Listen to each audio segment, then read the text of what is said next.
ప్రేమామయుడు, నిజమైన దేవుడు, నీతిమంతుడు, నీతిగల న్యాయాధిపతి అయిన మన ప్రభువును రక్షకుడైన యేసుక్రీస్తు వారి దివ్య నామమున ప్రతి ఒక్కరికి మా హృదయపూర్వకమైన శుభములు.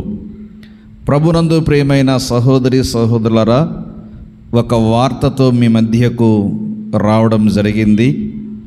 అదేంటంటే,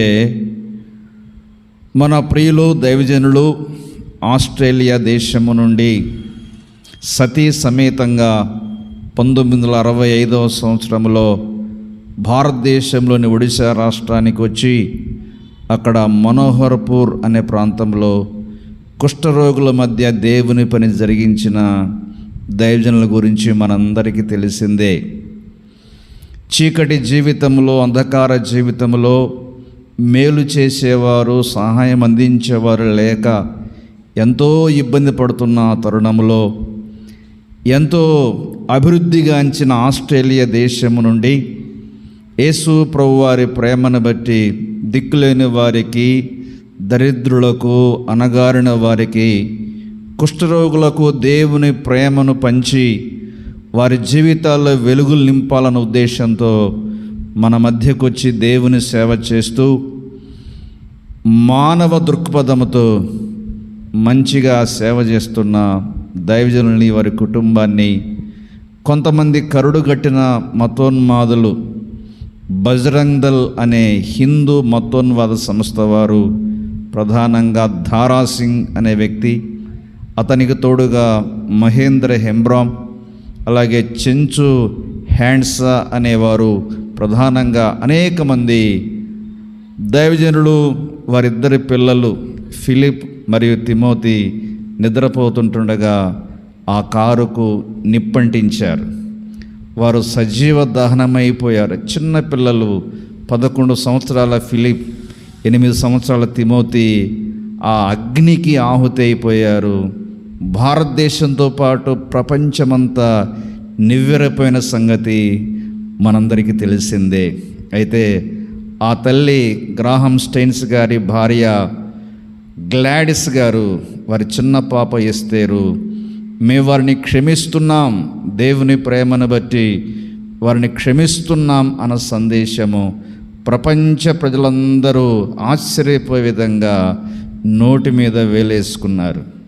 అయితే భారత ప్రభుత్వం వారు వారికి 2000 సంవత్సరంలో శిక్ష విధించి యావజ్జీవ కారాగార శిక్ష వేశారు.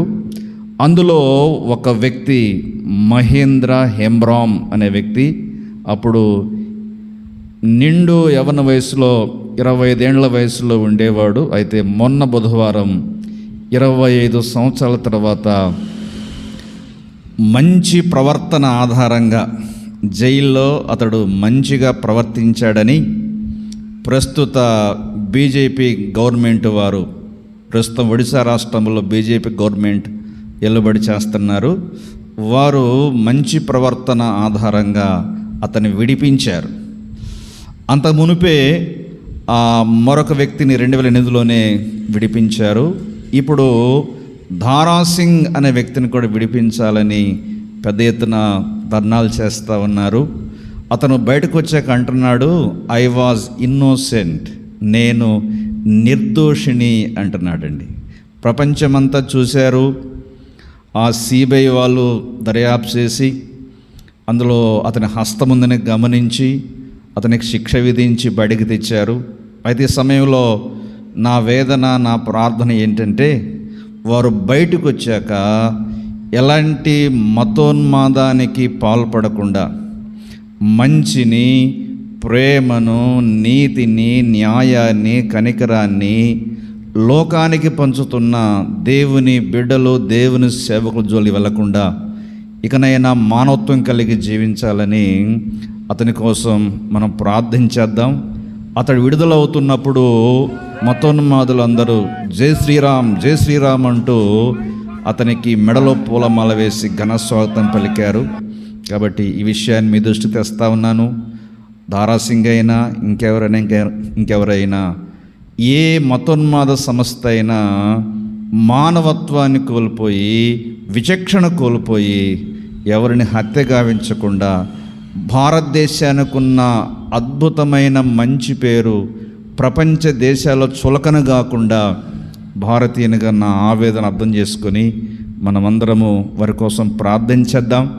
మనమందరం కలిసి మన భారతదేశము సాంకేతిక పరంగా, ఆర్థికంగా, అన్ని రంగాల్లో అభివృద్ధి చెందాలని మనం ముందుకు వెళ్ళాలి. కానీ మతాల మధ్య, కులాల మధ్య గొడవలు పెట్టుకొని, తిట్టుకొని, దూషించుకొని, సంహరించుకొని మన భారతదేశం యొక్క బంగారు భవిష్యత్తును పాడు చేయవద్దని సవినయంగా భారతదేశంలో ఉన్న మిత్రులందరికీ, అన్ని మతాల వారికి, అన్ని కులాల వారికి ప్రేమతో జ్ఞాపకం చేస్తూ దేవుని బిడ్డలుగా మనమందరము వారి కోసం ప్రార్థించాలని ప్రేమతో కోరుతా ఉన్నాను.